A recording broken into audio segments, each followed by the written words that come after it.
folks. Yes, an absolute pleasure to catch up with Matthew Edgar. Matthew, good morning. Good morning. Yes. Well, it's a morning. I don't know how good it is. You know, things are going wrong. Things are going wrong, but we get in there. So we've had a few connection issues before we got on here. That's basically what you're saying. Tip for you guys: if you're away, don't use hotel Wi-Fi. Use your hotspots. Edgar TV, top tip there for you guys. To be fair, I suppose that one of the questions is, why are you in a hotel? I'm actually away for a couple of days at the moment. So we've got the Winter Series coming up and also the Grand Slam qualifier. And I feel like I'm playing well and I fancy it and I want a bit of that. So where I am at the minute, there's not a lot of access to dartboards, especially with venues, you know, the lockdown restrictions. People want you sat down at tables. They don't want you walking around throwing darts and things. So it's hard to go out and find a practice venue. And actually, where I don't like practicing at home, I don't have a board at home. I've got a portable setup at the minute to make the best of a bad situation. But I don't like, you know, think about working from home. We don't work as well from home. We get distracted by things. The TV's on all day with quality daytime programming like Judge Rinder and various other programs that you just sit and watch all the time, don't you? So and you sit there watching it like, why am I watching this? I should be doing something else. So I like to go out, so I take that away and also practice in more of a real environment. And the best thing for me to do was find somewhere that, like here, where there's very limited restrictions, so I can come out and I can have a good couple of hours every evening on the board, and that's what I'm doing. There's a venue here that's got plenty of boards, and I had a board last night to myself. I had two boards to myself, not that I need two, but I had two, and I was in a little corner by myself, and I'm putting in some good bit of work here. So sometimes you've got to go outside the box, you know, when it's your job and it's your profession, you've just got to go that extra mile. And that's what I'm doing at the minute. I'm just going that little extra mile just to make sure that I'm ready for that series. Obviously a serious point, and lots of people will plan in different ways, but just thinking about how the way the world's going at the minute, as we're talking, we're a bit further on and we've got this sort of tiered system. You could be going around the whole country looking for places to play. Yes. And I could see that happening because the way I like to practice, I kind of need, let's say, I like being out and I like having either my space or my space plus one plus another. So, yeah, for me to get this right and for me to give myself the best opportunity, that might be what I have to do, you know. I certainly can't go to Wales at the minute, so that's you know, I'm looking at the map at the minute and sort of like blocking off where you can and can't go and what you can and can't do, because the other side of things is as well that in not too distant future I'm going to have to go into self-isolation because I've got to pass a COVID test to be able to go into that bubble and into that environment. You know, we saw at the Grand Prix, Stephen Bunting and Adrian Lewis missing out on the Grand Prix because of failing that COVID test. So I'm going to have to go into self-isolation soon anyway to ensure that, first of all, I get through that test, but also I've got to make sure I give myself the best opportunity to perform as well. And it's a tough balance. But in fairness, what you're saying is you're almost mimicking what you would be doing normally, because I get, you know, you're in hotels, you're traveling all the time. So actually your preparation is quite realistic, really. Being away from home, getting ready, going to venues, you know, it's all sort of mimics exactly what you probably do generally. Yes. Are we we're giving all the best tips away here? We are, yeah. Everyone you speak to now is going to be sat in a hotel somewhere going, I've seen Edgar saying, especially if I go and do well there. If I do well there, you're going to see everyone going, it's like Rocky 4, isn't it? You know, where he goes over and he gets into the... why can I not think of where he goes? I've watched that film about 99 times this week. Where does he goes and locks himself away for a bit anyway, don't you? Just train. You know, I'm Rocky 4. Lots of steps, if I remember. I can't remember now. That might have been one of the earlier ones. But on a serious note, though, there is a lot of darts coming up, as you say, Grand Slam qualifiers, Winter Series, etc. So lots of people will be preparing. On a lighter note, Edgar TV. How did that start? A silly night in. A silly night in. So we've all had silly nights in. I was about to play I was about for Michael Van Gerwen Players Championship Finals on ITV, and my friend was asking me questions, and I was just answering them really silly. Now, my friend's quite clued up with like psychology and sports psychology, so he's trying to just like, but because it was that sort of night, I was just answering the questions silly, and then the questions got really silly, and then we decided we was going to film it, but I was going to ask the questions and I was going to answer the questions, and then we put it out on YouTube for some reason. I don't know why. And then it got lots of views. And then I played the game. Michael Van Gerwen came up to me afterwards and said, "Oh, it's funny, you should keep doing that." So I thought, you know what? I'm gonna do another episode. So I did another episode. And I did one where I went down to the Alexandra Palace early because I wanted to go down anyway because I qualified for the first time for the World Championships. Yeah. And I wanted to go and have a look what it's like because people talk about driving up the hill and that iconic view where it appears. And I thought, I want to experience that before I go. I don't want to experience that on the day that I'm playing. If there's some sort of feeling I'm going to get, I want to feel that first. And then on the day, I don't want to feel that. I want to feel like a player, not like a fan. Because I am a darts fan, but I've got to separate the two when I'm going to play at the World Championships, which is tough.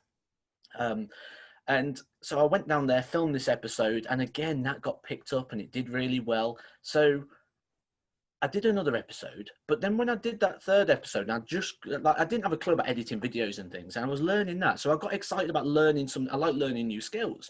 So I was enjoying learning about editing videos and things. And then I was hooked on it. I was like, I absolutely love making videos.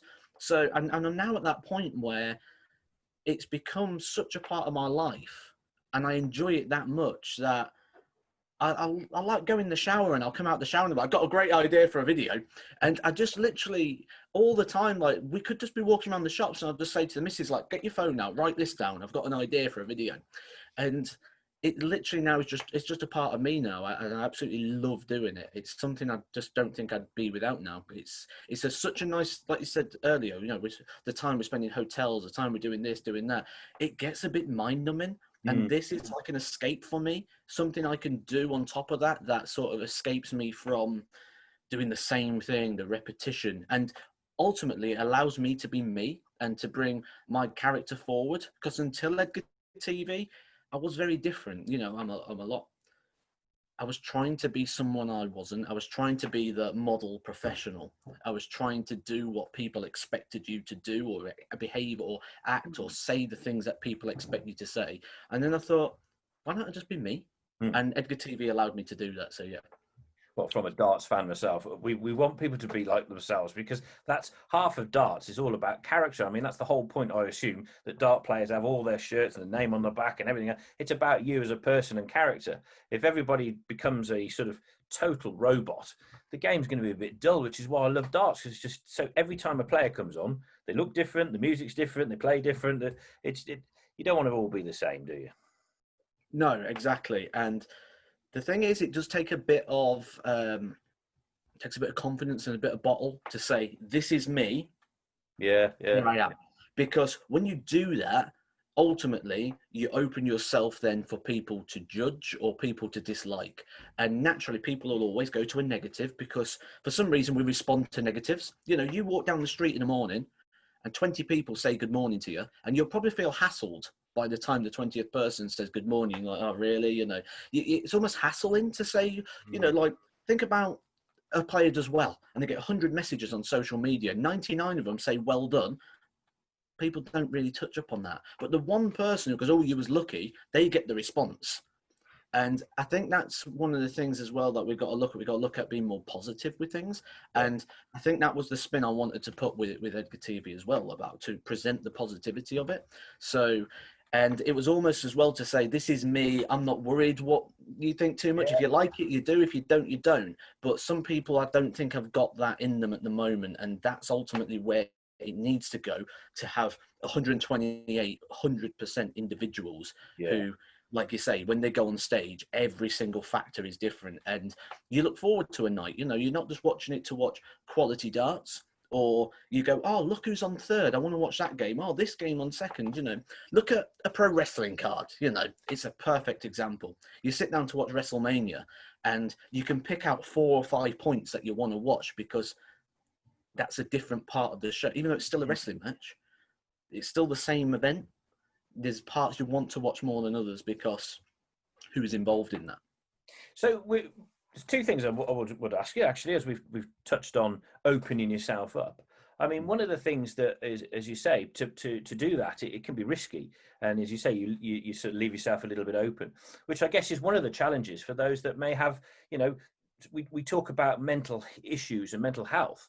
I mean, for someone that's perhaps a little worried or a little bit, stressed about things, whatever, to actually come out and say that must be very difficult. And as you say, leaves yourself open. But have you also, on the flip, have you experienced anything like that with your YouTube channels, with the Twitter folks and all this sort of stuff? Have you had a lot of negativity, or is it fortunately you're all positive? Because there's been some horrible stuff on Twitter lately. Yes. Oh, I've been told to go die. All sorts of, lots of ridiculous things. But I'd say mostly positive, 98, 97% positive. Yeah. But like I said, I flip it and I respond to the positivity. I want to respond to those people that are supporting me and interact with those and build a fan base who are all interested in the same thing, which is the success of me as a dart player. Now, for those people that are negative, I've got no time for that. If it's easy to be negative about something, and like I said, negative often gauges some form of reaction or response. And the other thing being negative does, it empowers the negativity. So if I was to say to you, your stuff's rubbish, whatever you're doing, it's rubbish, the first thing you're going to do is either you're going to go, I'm not interested in that, or if you are interested in that, you're going to try and convince me that it's not rubbish. You're gonna put the power back in my hands. Now it's your job to convince me. I'm the judge all of a sudden of your work, and you're now going to try and convince me that you're right and I'm wrong. And then all you're ever doing is working into my hands. So I don't play that game. I'm not in, and I think it's because I understand the psychology of it as well. If you look at the psychology of it, being negative actually makes you the powerful person if the person you're talking to is responsive to that negativity. Yeah. So I understand the psychology of it, and I'm not interested in it one bit. Anyone who sends me good luck messages, congratulations, I literally try and respond to every single person who's positive as I can, because if they're sending me positivity, I want to send that back. And ultimately, that's how we're going to get past this and get past this sort of negativity that is the part of social media. We need to stamp that negative side out, and I'm pretty sure that the PDPA are doing a bit of work with that at the moment. We've had a few emails and things off them, and I'd like to see some more moving forward with that as well. But as you say, it's something that we've noted, but there's so much more positivity out there that outweighs the negative jibes and whatever of players, etc. But your channel, I mean, you say about trying to respond to everybody. You got thousands of people watching this on your YouTube. I mean, was it 16,000? I can't remember what it was now. Well, that's a lot of people subscribing to Edgar TV. 12,000, I think, at the minute. So yeah. So what's the ultimate gain here? Are we looking for a proper TV show? Are we where we get, or are you just going to battle it out with the darts referee to see who's the best? Well, if you look at the Twitter poll recently, I'm the best. They did a Twitter vote recently, all 16 top YouTube channels, and I came out on top. And I didn't vote. I'm impartial. Yeah. Well, like I said to the guys, the content creators, I said, don't take this as a slur. Your content's great. It's just not as good as mine. So I was quite happy with that. But if we look at what I want to do with it, I mean, I've got the dream. The dream is 100,000 subscribers. The reason is YouTube send you a little play button, and it's like you've reached 100,000 plaque. Right. Okay. I want one of those plaques. Yeah, you get a plaque at 100,000, and you get a plaque at 1 million. I'm not going to get to 1 million, but I could reach 100,000. So I'd love to get a YouTube plaque, but ultimately it's a distraction for me. There was once we was away. I lost in the board final to go through to Gibraltar. To Justin Pipe, I missed 2 darts, and I was gutted, and I was laid there and I was tossing and turning all night, and it was 1 o'clock, and I said, right, I'm making a video, and the missus is like, get back into bed. You're not getting up and making a video at 1 o'clock. I'm like, I've got to, because I've got to switch off, because all I was thinking about was that match. And we had Pro Tour Saturday and Sunday afterwards. I got up, made the video, released it in the morning. I was watching the analytics come in before I went. I thought, oh, that's good. Got some nice views on that. People are responding positively to that video. And I went in there actually quite positive. And I ended up getting to a last 16. And then on the Sunday, I got to a board final. Now, before Edgar TV, that 1 o'clock tossing and turning would have turned to 3 o'clock, 4 o'clock, because I wouldn't have been able to switch off and disconnect myself from me, the dart player. So it is a massive help. And like I said, the very rare negative people will look at it and go, oh, but you could do better without that. I couldn't do what I'm doing with that without it. You know, what I've done so far, I put down to that. The improvement in my results, the improvement in the amount of majors I'm making has come down to me, I think, with Edgar TV. And the steps that I'm making going forward, I also put down to that. And like you say, the support. I've got thousands of people supporting me. I went live before the summer series because it was delayed. And I thought, rather than sitting here watching the clock thinking, when are we going to start? Because the summer series day one was meant to be 12 o'clock. Then it was 1 o'clock. Then it was 2 o'clock. So I went, right, I'm going to go live on Edgar TV. And 600 people come on there going, oh, good luck today. Hope you do well. And I'm sat chatting to 600 people who are caring about what I'm about to go do. It gave me such a lift going into that event and into that day. So 100%, like you say, you put yourself out there, you say, this is me, but it does have its rewards as well. So, and that's one, the level of support. You know, if you look at the level of support I get, I don't think there's many, especially where I'm in the rankings around the 60 mark. I don't think there's anyone around that point who's not already been up there who has the level of support that I have. And, you know, that comes down to YouTube. So, yeah, well, you know, you work at it. I mean, you've got to remember, it's YouTube technically, I suppose, is either informative or entertaining. And yours is a bit of both, actually, because you had a bit of, I watched a little bit about the World Championships and the potential for crowds, not crowds. Is it in England? Is it wherever? Blah, blah, blah. I think everybody's been talking about it. So that was, you know, quite informative, thinking about a plan of what could happen, blah, blah, blah. And then there are other times where you just seem to have a jibe at Glenn Durrant. What's that all about? Yeah. With Glenn, I think it's very much that we're very similar people. We both like a bit of a wind up. We don't take things too seriously. Yeah. I think the other thing comes down to the fact that we both know that the other one will never take offense with anything, which is nice, you know. I can't say anything that'll offend him, and vice versa. He couldn't say anything that would offend me. But if people don't know you guys, you think of it, you think, whoa, what's going on here? You know. We had that at first, you know. We had that at first. There was quite a bit of people that thought we was being serious. You know, some people going, "Oh, you're just jealous of him," you know. I mean, on that side, I would say as well though that there is, like I say, it's a competition. You know, it's healthy sporting competition between me and Glenn, because ultimately he's got what I want. He is where I want to be, and he's got what I want, and he knows that I want what he's got. And with that, you get a sporting rivalry. Now, obviously, at the moment, we're quite, you know, if you look at in our journeys, we're quite far apart.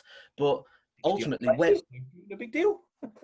Yeah, how do I look at it? That's the journey. It's not the destination. I'm not at my destination. I'm on my journey. You know, Glenn is coming to the end of his journey now. You know, he's coming up to 50 years old. He's probably got 5 years left in the game. Like I say, when he was my age, you couldn't even get through the pub qualifiers for the UK Open. So if you look at the journey that he's been on, then and you look where I'm going and the development I'm making, I always say, and I said straight after the World Championships, I am nowhere near the finished article, but I'm on a journey. Yeah. And like I say, don't judge me where I am now. Just come on the journey. Let's explore it together. And that's what. And out of all these 120, 200 odd dart players all over the world, some people's journeys are going to be longer, quicker than others. You know, it's as simple as that. I mean, you've got, I don't know, Gerwyn Price seems to have done everything in about 3 years or whatever it is. But, you know, yes. And then others can take a whole lifetime. But the key is surely you got to enjoy what you're doing. Exactly that. Because at the end of the day, we wanted this job because it was supposed to be the dream job.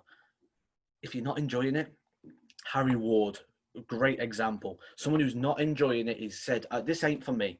This ain't for me. I don't like it. I don't like the lifestyle. I don't know. Here's my card back. Exactly the right thing to do.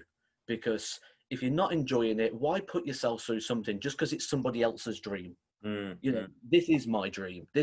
I was that guy in 1997, sat in the World Match Play, you know, on a season ticket. And we had season ticket. Our family holiday was we went to the World Match Play. Yeah. You know, that was our family holiday for years. And then I've gone there ever since. And, you know, originally for me, the dream was to play in the UK Open because that was something I thought was realistic and something I could do. And now I've played in 9 of them. Yeah, 9 UK Opens, you know, and then it was, I want to play in the Players' Championship, then I want to play in the Worlds. And I am a fan playing the game, which that's what I'd say is my weakness. I'm a fan playing the game.